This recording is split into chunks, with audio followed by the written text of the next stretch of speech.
Quick reading for June the 9th to June the 10th, Aries. Your cards are the Seven of Charisma, the Devil card, and the Page of Intelligence.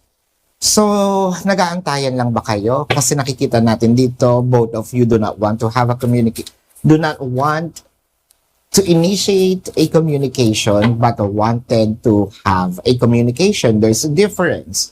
Gusto nyo makipag-usap. Pero ayaw nyo kayo yung nauna.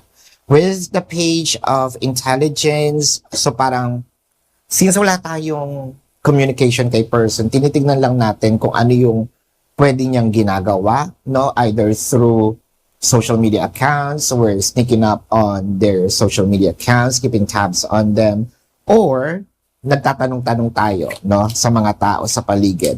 The Knight of Charisma and the Three of Charisma, ngayon nag-o-observe ka, no?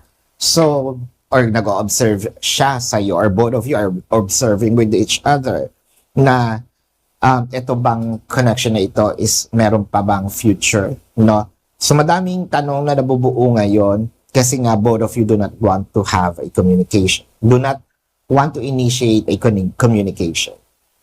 This is your quick reading for June the 9th to June the 10th, Aries. My name is Daphne, but spirit calls me bye-bye love.